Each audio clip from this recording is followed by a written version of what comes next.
we're on our break. He's sitting on the sofa. He's looking at me like I'm a box of chocolate. Like I'm a box of chocolate with caramel in the inside.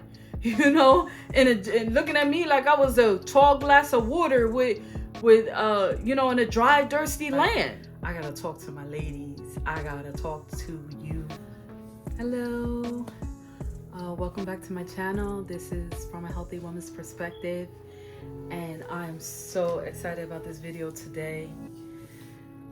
But we're gonna dive in no matter what. Because I was working one night and I just felt that inspiration come upon me, and I'm like, so 4 ways that this is my topic. 4 ways that you're gonna know if a guy only wants you for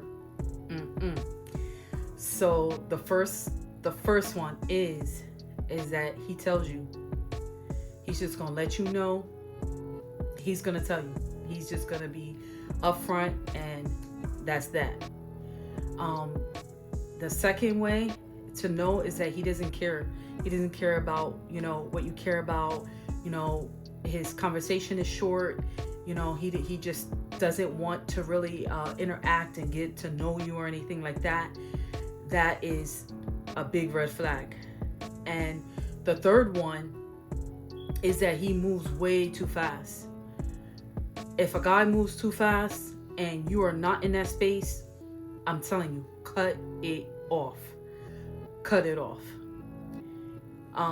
Because that is a big red flag as well.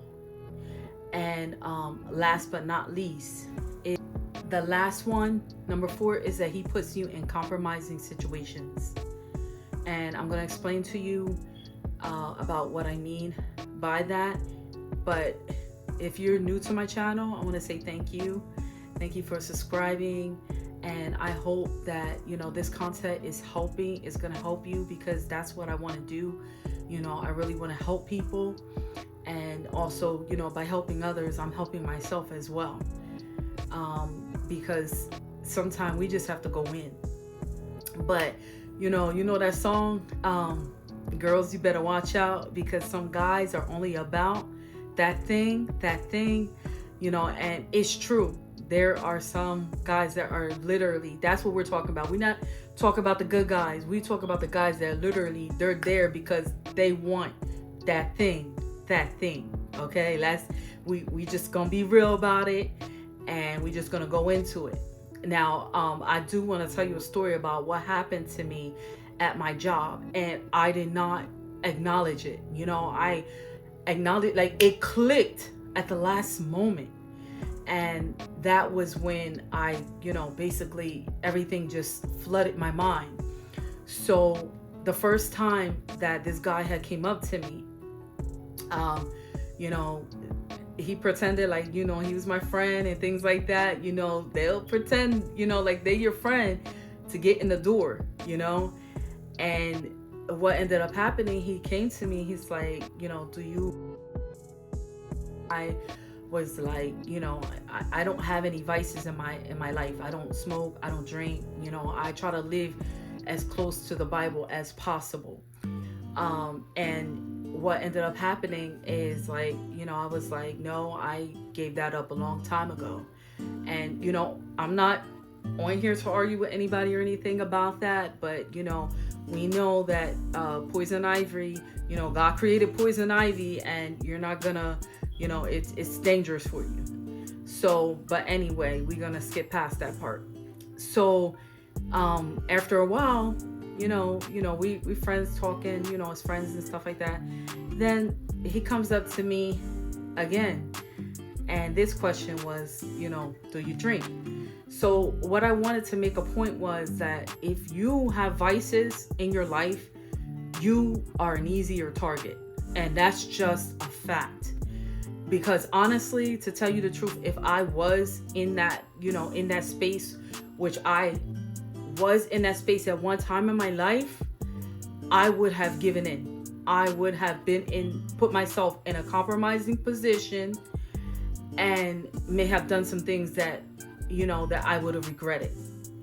So I'm like, no, I don't I don't. Maybe like, a glass of wine, maybe for my birthday, or that's it, but that's it. I really don't, I don't have any vices. So,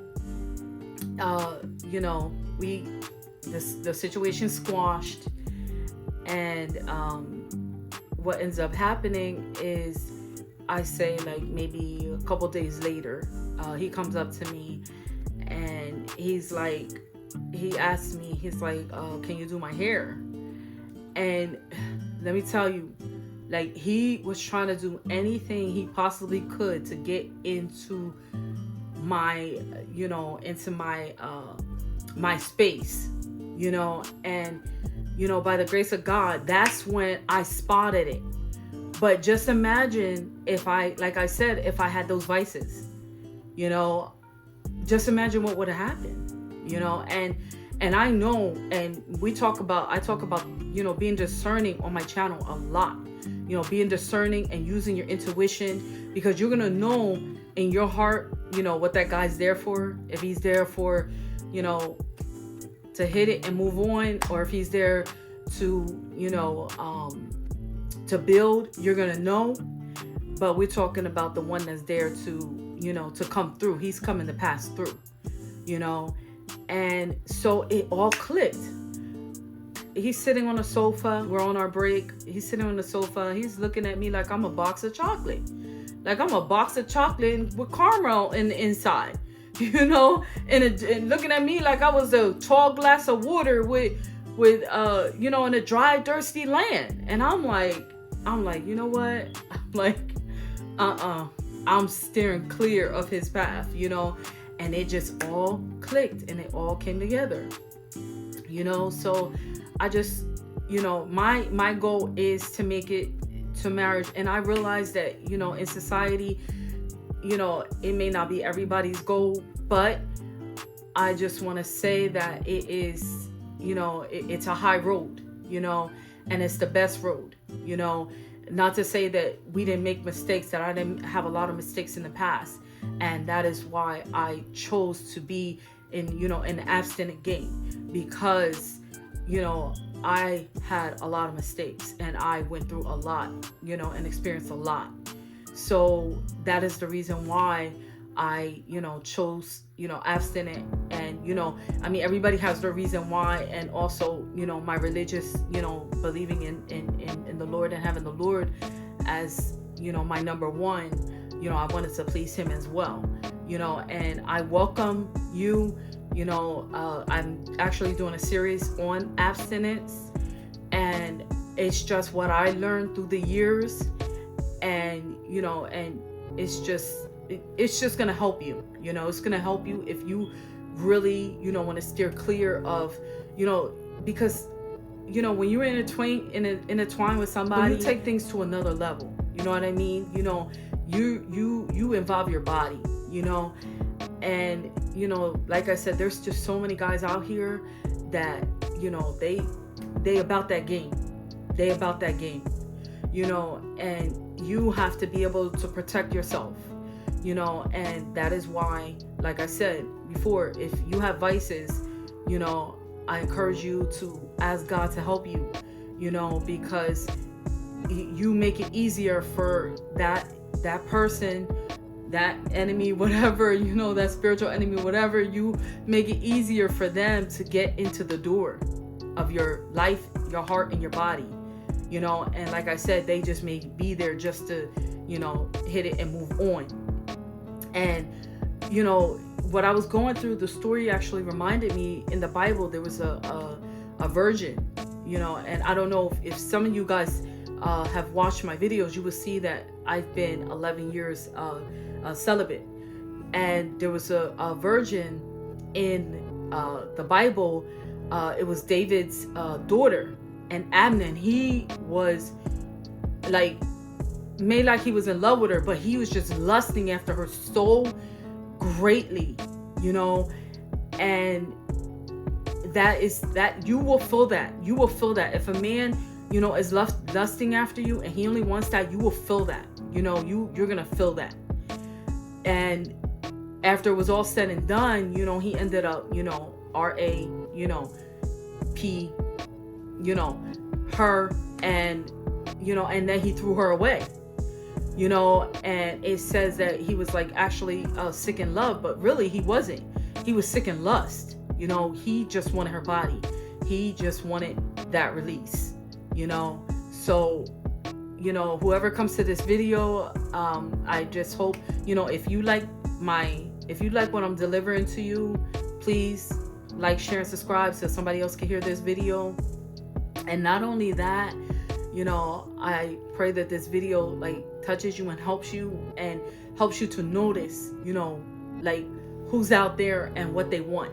You know what I mean? Like that you could notice the signs. So, because some guys, it is what it is. They about it. They want that thing, that's in between the legs. They want that power.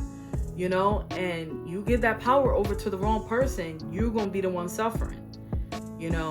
So I just wanted to come here with a quick video and let you guys know what's up with the game, and protect yourselves.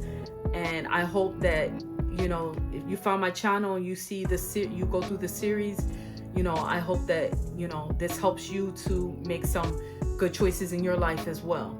So without further delay, I'm just gonna say peace out, and God bless y'all.